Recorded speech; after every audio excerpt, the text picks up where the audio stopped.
Okay, you can see this radio is completely back together now, and this one just taken apart so I can show a few final things on it.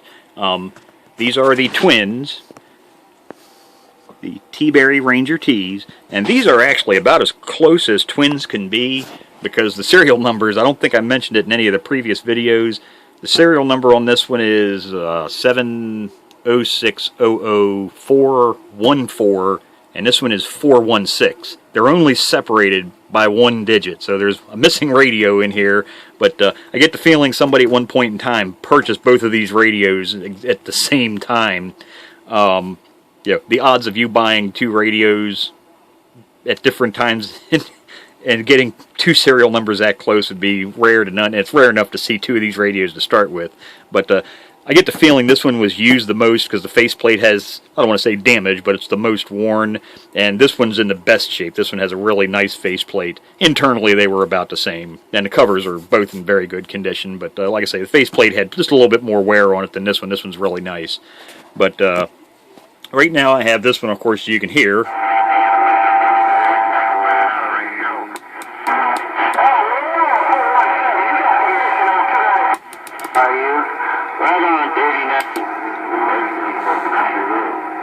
That one's hooked up to an antenna, and this one is hooked up to the signal generator back here in the background.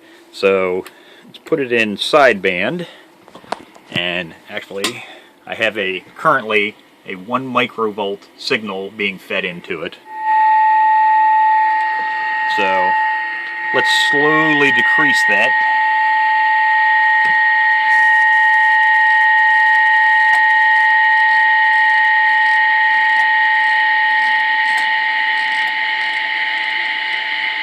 So there's 0.1, you can still hear it, and this is as low as the signal generator will go, is 0.05 microvolts, and it's still barely readable, but 0.1 you can hear it, and then just to key it back in, there's 1 microvolt. So it has very good sensitivity. Some of the things that were done to these, and pretty much the same for both radios, some of the repairs that had to be done might have been a little bit different, but this is the one that all of this back here had been removed and had done some circuit trace repair in the back side. So if you can see down in there's some of the green epoxy you can see that's overcoating all the new circuit traces that were stuck in. But you can see why I had to take all that out, because there's no way to get down in there to clean all that up and do the repairs. So that's all back together. Now here's a tip. Trying to install one of this, because this is copper, so it transfers heat really well. You've got this aluminum plate on the inside and the back attached to the steel chassis, and then you have more chunks of aluminum down here for the heat sinks on the transistors. Well, when I removed this, I had to unsolder it, and then I had to resolder it back in, and that grounds the steel chassis here. They want that attached to this plate, the actual chassis. So I can tell you right now, you use your little standard pencil soldering iron. This is a Heiko, the real thing. I think the name might be it. It's so worn off from years of use you can't even see it anymore. It's what, 807 I think was the model number, but extremely good soldering iron. But you could turn this thing up to full temperature, lay it on here, and come back a month from now. It's not going to do anything. You could try a 100-watt soldering iron. Here's an American Beauty 100-watt. And honestly, with this being copper and this big chunk of aluminum here, I probably would have tried this, and I'd have been here for... it just wouldn't have happened. You're going to solder stuff like this, you really need a good soldering iron. It's not so much just good, you need a huge one. This is a 300 watt. This is another American Beauty. Okay, big monster. And this thing is heavy. You could kill you could beat an elephant over the head with this thing and kill it. It's it all comes down to mass and weight. The soldering iron tip in this thing, that's a solid chunk of copper that goes way back in to the body there. So when you're trying to solder stuff like this, like I say, this copper, very good, transfers heat very easily. So it's going to suck a lot of the heat away. This aluminum is going to be drawing all the heat away. Well, with a 300 watt iron, disadvantage, it takes, God, anywhere from 10 to 15 minutes for this thing to heat up to full operating temperature. But once it gets there, it's really hard to cool the tip down. So it takes, once this thing's hot, only takes me maybe 5 to 10 seconds to do the actual solder this plate back onto the steel, so it's actually attached to the steel. It was just basically a matter of set it in the little seam between the aluminum and the rear steel chassis, and then just follow with a piece of solder in there, just slide it along, flow the solder right in, done. So that's just a tip. When you're trying to solder steel chassis, get a soldering iron the appropriate size. Don't try to use something that's way, way undersized. Otherwise, on the inside, like I say, pretty much everything was the same that was done between the two radios. All the electrolytic capacitors were changed. They had some circuit trace repairs. Now, one thing I'm not going to say it was bad, but it's something I just didn't quite really like. Because these two electrolytic capacitors here, that's actually how they're supposed to be mounted, because here's the factories. What was in it originally, 2200s at 16 volt, and you can see they're now 3300s at 50 volt. But the leads are left long. There's a lot of components down on the underside there, so they couldn't stand these up. There are components in the way. So they left the leads long, bend them over, and run them down through the board. And then I didn't use the original tubing they had on these, but I used Teflon tubing on them. But they're kind of flopping around in there. Now, granted, it does have this foam, which now, of course, as you can see, is kind of crumbly. It's old foam, but still, they're not securely attached down in there. Like I say, they tried. They used the foam, which for decades has been fine until that started to disintegrate. But that's what this this hot melt glue that's in between the heatsink and the capacitors is there for. It's to hold them in place. Now, I doubt this radio, they're collector's items. I doubt these are ever going to be used in a mobile application again. They'll be, sitting on the customer's shelf, for display and used occasionally, maybe. But like I said, I use the hot glue because that makes a good bond between the capacitors and the heatsink, and just helps to hold everything together. So, God, if it ever does get used mobile again, it's got something to actually help to hold it there. You can see all the cores have been resealed, and there's another little tip. I see people use candle wax all the time or all kinds of stuff to reseal these cores on these transformers. Don't do that. Some of the stuff they use, especially some of these candle waxes they're using, it is hard as a rock. The wax that was used from the factory is very soft and easy to get out. And they use that wax for a reason. You don't end up destroying these transformers or breaking the ferrite cores in them when you're trying to get in to service them. So what you want to use is beeswax. Okay, these are just little bars of wax. And sorry, we don't have smell-o-vision here, so you can't smell it, but if you actually could smell this bar of wax, it smells sweet because it's actual real beeswax. Now, I buy these little bars. I get packs of, God, I think like 10 or 20, I think the last time I got them. I get them on eBay. If you look on there what you want is cosmetic grade beeswax. And they sell that for using with like lip balm or, I guess making makeup or doing all kinds of stuff like that. But it's fairly soft. You can see how easy it is for me to deform the end there with just my hand. No heat. It's just room temperature wax. But it's fairly soft and pliable. And that's what you want to use. Something that's, you don't want to be pouring. Some of this candle wax they use nowadays is really, really hard. And you pour that in there, you might actually stand a chance of breaking the core the next time you try to get in there. So, like I say, it doesn't cost that much. Buy yourself a couple bars. If you're going to work on radios a lot, buy some real beeswax. That's what the factory used. Now, one huge downfall in this radio was the fact there is no alignment instructions to be found anywhere for this thing that I could find. I'm fortunate enough to have a schematic. But the downfall with this schematic is pretty much everything from here, all over and through here, and up to include the channel selector and the display and everything, and every component in this area. That's basically what you're looking at when you look at the schematic. You're looking at this on the schematic. Everything that my fist is covering up, is shown in a little box that says PLL circuit channel indicator, and that's it. Just a little box that's empty. Nothing is shown in the schematic.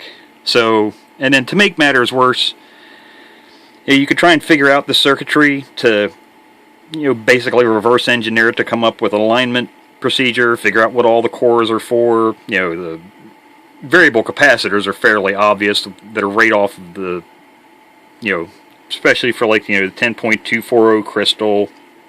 And I think this one was I think that's a 7.8025. But in any case, some of the parts are fairly obvious, but this being a double-sided board makes it worse, because you're trying to trace out what part goes to which coil, to the clarifier, to whatever, and short of taking all these parts out to try and reverse engineer it like, Sam's would have done, Sam's Photo Fact. That's what they would have done back in the, 50s, 60s, 70s, 80s. They would have, had engineers sitting down, and in a lot of these cases, like I say, they'd have to remove all the parts because there are circuit traces hidden under the PLL chip and everything in there. Traces that go underneath the transformer cans come out the other side. And again, to make matters even worse again, this is not wax. Normally in a radio, you could just flip it upside down, use basically a heat gun, heat this area up, and it would be the same thing that's in these coils here. It would be beeswax. They didn't use beeswax. They used silicone, glue. Now granted, thank God it's not like the Sony bond used in a lot of radios that's highly corrosive. This is not. But all of these components all around into the PLL chip, they're all potted in this silicone. So the only way to get in here to trace out all of the circuits that branch off on this side of the circuit board, all the circuit traces, because like I say, it's two-sided, and what these components go to, like I said, you'd literally have to remove everything in this entire area. Everything ever my fist is covering. All have to come out, trace out the traces, and then each of the individual components. So, yeah, that really sucks. So, advantage here, these are highly collectible, because like I say, they are extremely rare. And these, it might be the only pair around that close in serial number, with only one radio missing in between, number 415. So this is 414, this one's 416, or vice versa. I forget which one's which, but basically number 414 and 416. So, that makes these extremely rare. So they're unmodified. Nothing's been done, because as soon as you start doing modifications to nice collectible radios like this, you have absolutely destroyed the value. You start cutting circuit traces and doing modifications to them, changing parts. You're, go buy a cheaper radio or something that's, for starters, that has published modifications if that's your thing. But don't do it to a rare classic that, there are people, I'm not going to say they die for or kill for it, but people that would love to have this to stick in their collection in vintage shape as it left the factory. Now, there has been one modification done to both of these radios, and that's the mic jacks have been changed over to Cobra 4-pin. Now, if it ever needs to be undone for the purist, because like I say, no parts, it required not cutting anything, not removing any parts, all the original parts are here, the same wires, it's just you have to switch the audio line from pin, I think on this radio, it was pin 4 is where the audio originally ran, and for your standard Cobra, Ranger, Galaxy style mic plugs, your audio is on pin 2. So the ceramic capacitor and the wire basically are just removed from pin 4 and then flipped over to pin 2. That's the only thing. So unsolder a wire and a capacitor, slide it down. It's kind of tricky to get down in there, but that's all that was done. So everything else is original. You can see the channel displays now working, both of them. In the one previous video, I had shown where this bottom right side segment was out, and some of the other ones were a little wonky, and that's because some of the solder joints were bad on those, so that's been corrected. Very nice radios. Like I say, built like a tank. Very good design, in my opinion. Like I say, it's a shame that either Sam's didn't make a service manual for this. I guess production was so limited on these things but either Sam's had made a service manual, or Teaberry would have included a full schematic. But it's all back together now, and here's the bottom side. Another thing, when you're done, because I did a lot of solder joints on this, when you're done doing work like that, the proper thing, this board was clean. See how nice and shiny that is? There's no flux residue in there. Well, that's after I worked on it. It was like that when I got the radio. There was no flux residue, because when they got done, manufacturing these, they cleaned the flux off. So when you get done doing something like that, do yourself a favor. Get some isopropyl alcohol. It doesn't cost much. You can buy it on eBay every day. Get some isopropyl alcohol. I use the spray bottle kind, okay? And then get yourself a stiff bristle brush, something like this, and I just stand the radios up on their side, lay some microfiber towels underneath of it to catch the alcohol as it's running off. The brown, because it's brown then, because it's dissolving all of the flux, the soldering flux. But just spray the board, go through with your brush, clean it off, flush it off so it's nice and shiny like it was before. Other things, I got these shields reinstalled, because I of course had to take both of these shields off, and all these little fiber boards. These are also copper. They've got these fiber boards on the underside and the top side to protect them so they don't short out against the circuit board or the chassis. And all of those had fallen off, so they've been glued back on now. But so like I say, these radios are basically 100% stock, with the exception of the repairs that were done to get them back up and running. Couple circuit trace repairs, replacing the capacitors, which had caused all the corrosion problems in the first place. But the only actual modification is the rewiring of the mic jack, and that's just simply moving one wire and capacitor over, and that's it. So, couple classics back up, nice looking radios.